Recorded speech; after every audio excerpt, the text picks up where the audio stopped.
أعوذ بالله من الشيطان الرجيم بسم الله الرحمن الرحيم. Dasarnya filsafat iluminasi kalau Suhrawardi itu Al-Quran surat An-Nur ayat 35. Jadi kenapa sih dia pakai simbolisme cahaya Suhrawardi itu dia tidak ngarang ketika pakai simbolisme cahaya. Kenapa? Karena Allah sendiri bilang, itu kan Al-Quran, firman-Nya Allah, Allahu nurus samawati wal ard. Jadi Allah itu bukan kok Allah seperti cahaya bagi langit dan bumi, tapi Allah itu cahaya. Ya kan? Allah mubtada, nur itu khobarnya. Jadi dia bukan simbol, benar-benar cahaya. Cahaya dari langit dan bumi. Ya tinggal nanti definisinya cahaya apa. Ya. Jadi dia cahaya. Penciptaan pertama itu cahaya. Jadi Allah adalah nurnya langit dan bumi. Dalam segala sesuatu nanti kalau di tasawuf ada kandungan rohnya Allah. Ada kandungan, kadang-kadang roh itu diartikan cahaya. Ya kan? Manusia, binatang, hewan, tumbuhan itu mengandung kadar tertentu nurnya Allah. Allah adalah nur bagi seluruh langit dan bumi, alam semesta. Oke, manusia kan juga cahaya. Orang kalau kehilangan cahayanya kan kelihatan. Orang yang gelap wajahnya itu kelihatan. Terasa loh, kalau kamu punya temen, anak ini gak terlalu cakep sih, tapi menyenangkan, enak diajak ngobrol, deket-deket dia enak. Karena ada cahaya pasti. Kamu ketemu preman, orang jahat, gandeng kayak apa ya, deket dia mesti ya agak ngeri-ngeri gimana, karena dia kehilangan cahaya. Kalau kamu jeli, kamu akan bisa melihat cahaya di wajah setiap orang. Jangankan sufi ya, kita yang biasa-biasa nanti bisa merasakan ada cahaya dalam segala sesuatu, yang itu diterjemahkan oleh orang barat jadi aura. Auramu kok agak gelap gitu ya, itu orang barat itu. Ya, kalau kita kan nggak peduli sama aura, yang penting itu aurat. Oke. Allahu nurus samawati wal ard, mathalu nurihi kamishkatin.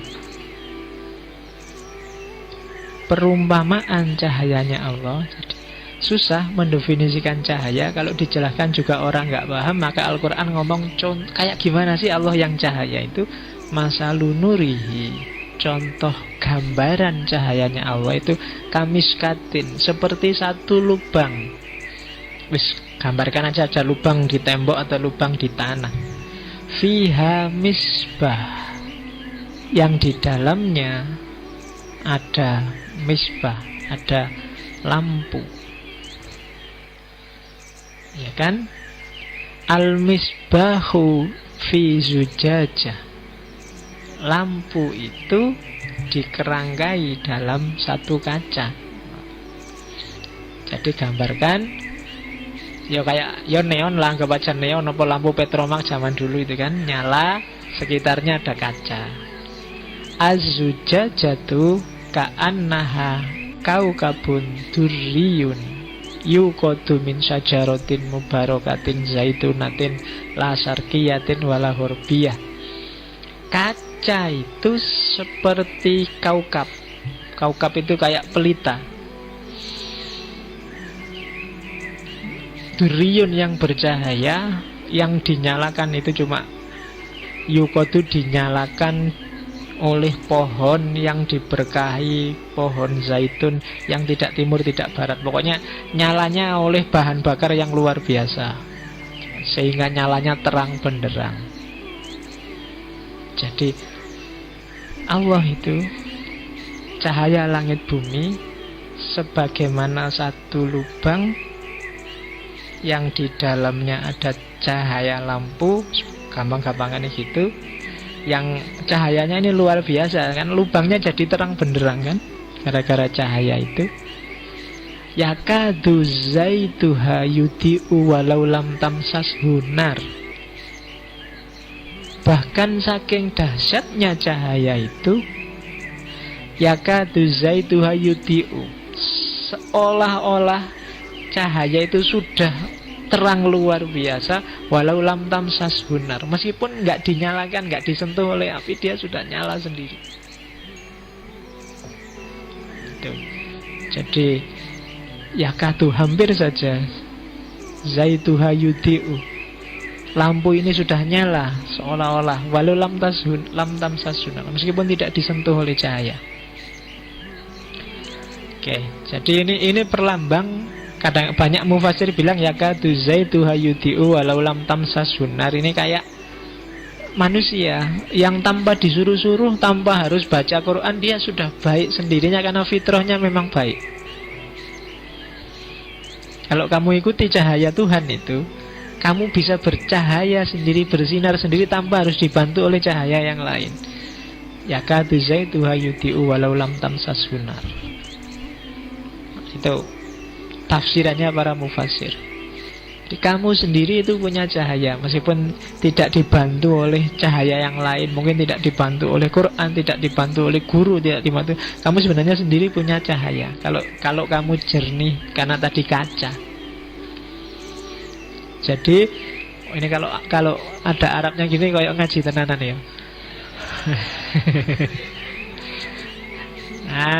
Jadi nurun ala nurin. Kalau kamu sendiri bercahaya, sementara Allah itu cahaya yang luar biasa, itu kan kayak cahayamu yang kecil itu disambut oleh cahaya besarnya Allah. Nurun ala nurin. Jadi alam semesta itu cahaya yang juga ada di bawah cahaya yang lebih besar. Nurun ala nurin, yahdillahu linurihi mayasya. Dan Allah akan menganugerahkan cahaya pada orang yang dikehendaki oleh Allah. Wa yadribullahul amsal linnas wallahu bikulli syai'in alim. Jadi ini ayat yang dijadikan poros oleh Suhrawardi sehingga melahirkan filsafat cahaya. Jadi hiduplah bercahaya. Caranya gimana? Ini tadi, kacamu harus jernih, zujajahnya harus terang. Kalau zujajahnya terang, cahayamu akan memancar. Dan kalau ada cahaya yang mau menerangi kamu dari luar, lebih cepat masuknya. Nah, itu nurun ala nurin. Dan Allah itu cahayanya langit dan bumi. Oke, itu porosnya. Bagi yang ini ayat ini dipakai hampir oleh semua sufi iluminasi. Ayat tentang cahaya, cahaya yang maha cahaya, yaitu Allah. Teori yang paling jelimet kalau dalam fisika kan teori tentang cahaya. Orang barat menceritakan benturan pertama yang melahirkan cahaya, itu kan terus disebut Big Bang. Dari situlah lahir alam semesta. Ya meskipun kalau di barat kan disebut Big Bang, sebenarnya itu tidak bang. Bang itu kan kayak bunyi petasan kayak itu, sebenarnya bukan bang, tapi apa ya, kalau cahaya muncrat itu kayak gimana, kayak yang lapiar serasa. Iya, apa nih? Ya disitulah lahirnya alam semesta yang oleh barat disebut Big Bang. Itu sebenarnya pancaran cahaya yang menyebar kemana-mana. Tapi orang barat susah memahami iluminasi. Mereka tidak terbiasa berpikir jelimet kayak orang timur. Ya pokoknya Big Bang, kayak batu sama batu benturan terus duer, terus jadilah alam semesta ini. Orang barat pun ya kurang lega kan kalau bilang bang gitu kan. Jadi mungkin kalau orang Indonesia bukan Big Bang, big yo dor big buas, pokoknya orang dasar. Kalau orang Jawa Timur dor gitu. Ya, jadi big door gitu kalau orang Jawa Timur. Kalau orang Jogja enggak bisa, orang Jogja lembut. Kalau Jogja kan mak pik gitu aja. Ya kan, kalau Jogja kan gitu. Puanas jadi puanis ya. Kalau tabrakan dasar mobil tabrakan piek gitu. Piek enggak seru kalau Jogja terlalu lembut. Yang dahsyat itu Jawa Timur. Ekspresi-ekspresi dahsyat itu dari timur. Oke, jadi itu ayatnya ya, porosnya ayat. Jadi saya bilang tadi ini hikmah hadratun nas, ada hadratul falsafah, ada hadratul irfan. Sekarang kita masuk ke karena Allahu nurus samawati wal ard, maka Allah adalah nurul anwar, cahaya dari semua cahaya dan sumber bagi semua yang ada.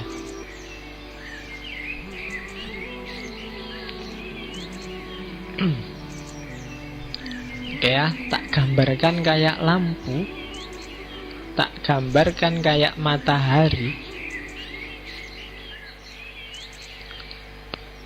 Allah adalah puncaknya, Allah adalah pusatnya, dan cahayanya, limpahan cahayanya, itulah makhluk hidup dan alam semesta.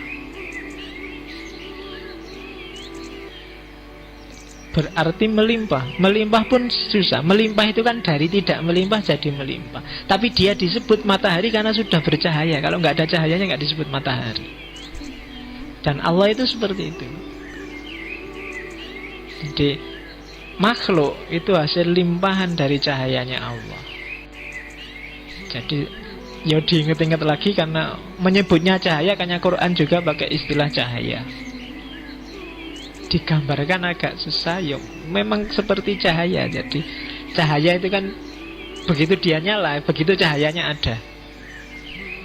Jadi begitu Allah ada, ya otomatis ketika Allah ada memancar. Dan pancaran-pancaran itulah nanti lahir gradasi makhluk-makhluk. Semakin jauh yang namanya pancaran kan semakin gelap. Dan di ujung cahaya setelah itu kan kegelapan. Dan ini makhluk ini gradasi. Mungkin yang paling ujung ya batu-batu yang gak punya nyawa. Mungkin setelah itu tumbuhan, setelah itu manusia, setelah itu. Dan makhluk pertama yang paling dekat dengan Nurul Anwar itu nanti yang disebut Nurul Akrob. Nurul Akrob itu kalau kemarin di filsafat peripatetik itu disebut akal fa'al, atau kadang-kadang para sufi menyebutnya Nur Muhammad, atau kadang disebut hakikat Muhammadiyah. Hakikat NU nggak ada. Yang ada hakikat Muhammadiyah. Ya, kalau kamu mau nyanyi bikin konsep enggak terima, masuk ada hakikat Muhammadiyah. Ayo bikin hakikat NU. Oke, kalau NU itu mereknya teh botol itu sekarang ada merek NU. Oh no. Oke, jadi model penciptaan itu dalam imajinasinya Suhrawardi seperti cahaya yang memancar dari Nurul Anwar, dari cahaya yang maha cahaya. Oke. Satu-satunya cahaya yang sejati itu ya Allah. Jadi semua hakikat itu sebenarnya hakikatnya Allah. Yang lain cuma pancarannya. Jadi gambarnya kayak matahari itu berarti. Dalam diri kita ada kandungan Allah, tapi hanya sebagian karena Allah yang sejati di sana. Itu nanti yang agak membedakan dengan Ibnu Arabi dan kawan-kawan. Kalau di Ibnu Arabi kan ya Allah itu ya kita ada di dalam Allah. Itu yang disebut wahdatul wujud. Tapi kalau Suhrawardi ini agak kalau Ibnu Arabi panteis, kalau Suhrawardi ini disebut panenteis. Panenteis itu saya bukan Allah, tapi dalam diriku ada Allah, ada kandungan Allah. Itu panenteis. Ada bagian tertentu dari diriku yang pasti bukan Allah. Sifatnya gradasi. Kayak cahaya, semakin jauh semakin gelap. Maka orang yang melakukan kejahatan, melakukan kejelekan, melakukan kekacauan, dimensi cahayanya lama-lama redup. Kenapa? Karena dia menjauh dari pusat cahaya. Maka semakin jauh dari Allah, dia semakin gelap. Karena pusatnya cahaya ada di Allah. Itu gambarannya. Jadi Meskipun miskin, bajunya jelek, tapi kadang-kadang kalau bercahaya kan kelihatan. Kenapa? Karena orang ini dekat sama sufi-sufi itu kan jarang yang punya baju bagus, kan? Orang para ulama besar itu biasanya bajunya sederhana-sederhana. Yang bajunya bagus-bagus kan para pejabat, para artis, kan gitu. Kalau yang sufi-sufi ya bajunya biasa-biasa, jelek-jelek. Tapi dekat sama mereka enak. Kadang-kadang kamu sowan ke rumahnya para ulama, para kiai itu, ndak ngapa-ngapain ya, kamu lihat di situ banyak tamu, duduk aja di situ dengerin orang ngobrol, hatimu kan tentrem. Kenapa? Kamu sedang dekat dengan cahaya. Jadi pikiranmu jadi bening lagi, ndak harus ngobrol, deket aja sama orang-orang itu, bikin hati tentram. Dijelaskan secara logika ndak bisa, karena ranahnya bukan lagi ranah logis. Oke. Ya, ini teori selanjutnya. Yang saya sebut saya tidak akan berdalam-dalam di sini. Itu nanti di titik tertentu mulai agak jelimet di situ. Tapi tak gambarkan generalnya saja. Jadi cahaya itu ada dua jenis. Ada cahaya yang fakir dan cahaya yang kaya. Cahaya yang kaya berarti cahaya itu yang milik dia sendiri, bukan karena yang lain. Kalau kita itu punya cahaya tapi fakir. Cahaya kita karena dipanjari oleh Tuhan, oleh Allah. Maka tugas kita adalah gimana caranya agar kita semakin terang. Untuk biar kita semakin terang, kita harus bergerak mendekat ke Allah. Dan itu yang dilakukan oleh para sufi. Suhrawardi mengkritik para filosof peripatetik karena membaca realitas itu berhenti pada matter and form, pada bentuk dan materi. Padahal ada yang lebih substansial dari itu. Bentuk dan materi harus dilampaui, tapi harus masuk lebih jauh ke arah dari mana sih asalnya bentuk dan materi itu. Itu kritiknya Suhrawardi pada kelompok peripatetik. Tapi nanti peripatetik penting, harus dipakai untuk menjelaskan pengalaman keagamaan ini, kan harus pakai filsafat, harus pakai akal. Karena kalau nggak pakai akal orang nggak akan paham. Yang tak jelasin tadi ini kan pakai akal kan. Ada matahari, ada sinarnya. Sinar ini kan semuanya pakai akal. Meskipun nggak tepat bener, ya kira-kira seperti itulah gambarannya. Kan gitu maunya Suhrawardi dan kawan-kawan. Karena ini sebenarnya nggak terkatakan. Untuk bisa dikatakan harus pinjem simbol macam-macam tadi. Pinjem matahari, pinjem cahaya, pinjem, biar orang paham. Oke. Ya namanya banyak kalau di situ disebut. Ada Nurul Anwar, ada Nurul Muhit, ada Nurul Qayyum, ada Nurul A'zam, ada Nurul A'la, ada Nurul Qahar. Banyak ya. Kalau kamu punya anak 7, kasih nama itu enggak apa-apa. Anak pertama Nurul Anwar, anak kedua Nurul Muhit, anak ketiga Nurul Qayyum. Itu semuanya cahaya, menunjukkan langsung pada Allah. Kalau orang Indonesia senangnya pakai Nurul Jannah. Itu. Jadi belum puncak. Surga itu cahaya tapi belum cahaya yang puncak. Apalagi nama Nurul, Nurul Huda, cahaya petunjuk. Nurul apalagi ya? Komaria, Nurul Samsia, Nur. Oke. Nama Nur kan populer kalau di Indonesia. Kalau di Jawa